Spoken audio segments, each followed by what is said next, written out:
प्रिय छात्र एवं छात्राओं, आरडी हिंदी लेक्चर में आप लोगों का हार्दिक स्वागत है। आइए आज से हम लोग जगन्नाथ दास रत्नाकर के उद्धव प्रसंग का अध्ययन करते हैं। तो उद्धव प्रसंग के पदों को पढ़ने से पूर्व हम थोड़ा उद्धव और गोपियों के बारे में भी समझ लेते हैं।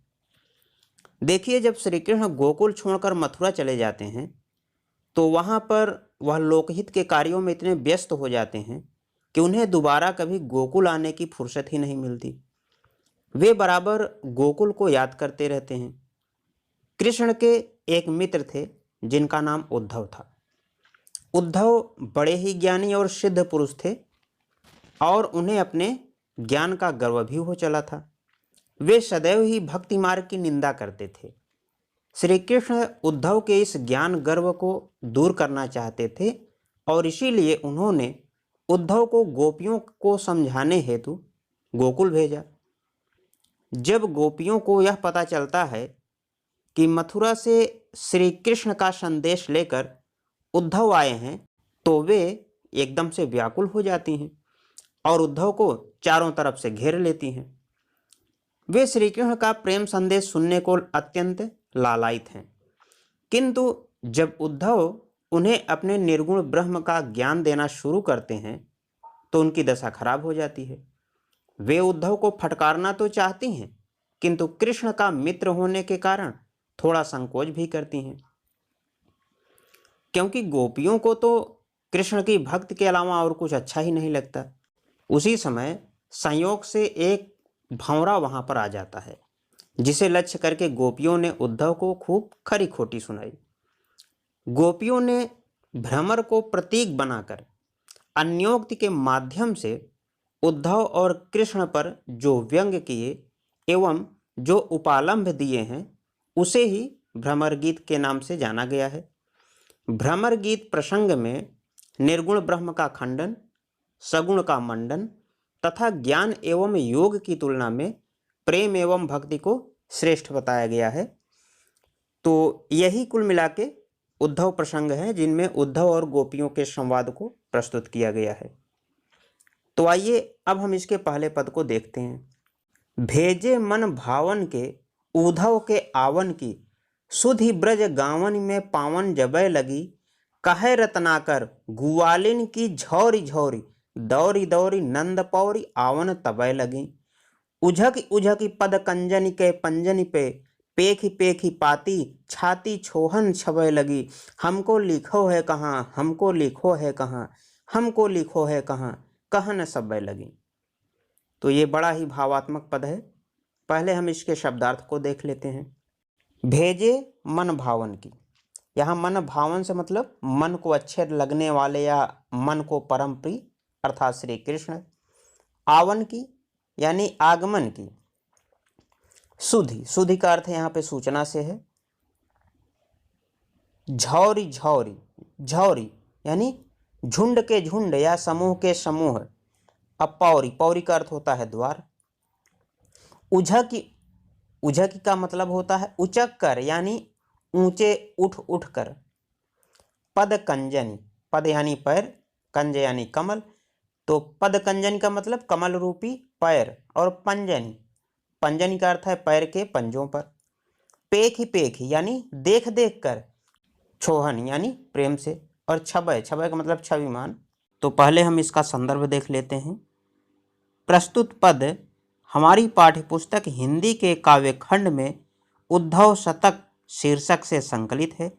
इसके रचयिता जगन्नाथ दास रत्नाकर जी हैं।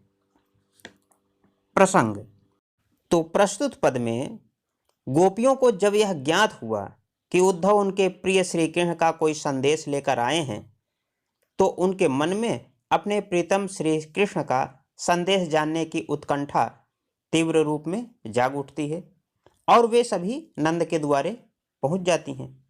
भेजे मन भावन के उद्धव के आवन की, सुधि ब्रज गावन में पावन जबै लगी।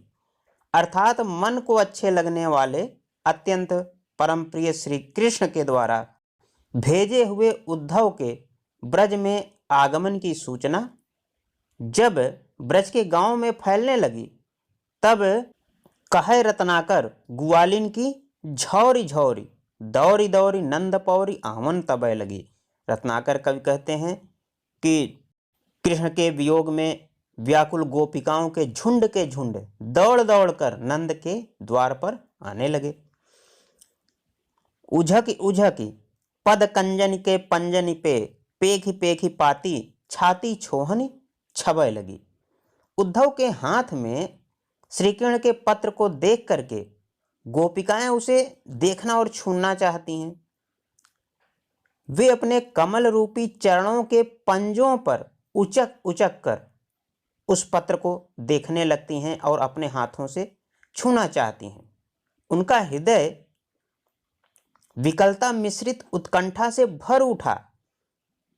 हमको लिखो है कहाँ, हमको लिखा है वो कहाँ, हमको लिखो है कहाँ, कहन सबय लगी। यानी सभी गोपिकाएं उद्धव से पूछने लगती हैं कि श्री कृष्ण ने हमको क्या लिखा है, हमारे लिए क्या लिखा है, हमारे लिए श्री कृष्ण ने क्या संदेश दिया है। सब इस प्रकार से उद्धव से पूछने लगती हैं और उन्हें चारों तरफ से घेर लेती हैं। काव्य सौंदर्य। प्रस्तुत पद में जगन्नाथ दास रत्नाकर ने यह बताने का प्रयास किया है कि व्यक्ति की उत्सुकता जब चरम सीमा पर पहुंच जाती है तो वह चुप नहीं रह पाता, वरन पूछने के लिए विवश हो जाता है। इस छंद में गोपियों की इसी उत्सुकता का अत्यंत चित्रात्मक वर्णन हुआ है। भाषा ब्रज भाषा है। अलंकार, अलंकार में अनुप्रास अलंकार है। पद कंजनी पे यानी यहाँ पे रूपक अलंकार है। पुनरुक्ति प्रकाश अलंकार है। रस, रस में विप्रलंब श्रृंगार या वियोग श्रृंगार रस है। गुण माधुर्य गुण है। और छंद, छंद में मनहरण सवैया छंद है। आइए अगला पद देखते हैं। चाहत जो स्वबस संजोग श्याम सुंदर कौ, जोग के प्रयोग में हियव तो बिलसेव रहो। कहे रत्नाकर सु अंतर्मुखी है ध्यान, मंजु हिय कंज जगी ज्योति में धंसेव रहो। ऐसे करो लीन आत्मा को परमात्मा में, जामय जड़ चेतन विलास बिकसेव रहे। मोह बस जोहत बिछोह जिय जाको छोही, सोतव सब अंतर निरंतर बसेव रहो। स्वबस, स्वबस का अर्थ है अपने बस में या अधीन। संजोग यानी संयोग या मिलन। जोग के प्रयोग यानी योग की युक्तियां या योग साधना या कह सकते हैं योगाभ्यास का प्रयोग। बिलस्यव, बिलस्यव का मतलब आनंदित होना या लीन होना। अंतर्मुखी यानी भीतर ही लीन रहने वाला। ही कंज यानी हृदय रूपी कमल, यहाँ रूपक अलंकार है। योगी ब्रह्म को हृदय कमल में जलती हुई ज्योति के रूप में देखता है। धंसेव, धंसेव का मतलब धंसना या लीन रहना। जड़ चेतन विलास यानी प्रकृति और ब्रह्म की क्रीड़ा का आनंद। और छोही, छोही का मतलब प्रेम में क्षुब्ध होकर। प्रस्तुत पद में उद्धव गोपिकाओं को योग साधना और ज्ञान मार्ग के अनुसरण का उपदेश दे रहे हैं। वे गोपिकाओं को यह समझाने का प्रयास करते हैं कि तुम जो है श्री कृष्ण का ध्यान छोड़ करके यदि उस निर्गुण ब्रह्म का ध्यान करोगे तो तुम्हारा सारा दुख दर्द दूर हो जाएगा। वे कहते हैं चाहत जो स्वबस संजोग श्याम सुंदर को, जोग के प्रयोग में हियव तो बिलसेव रहो।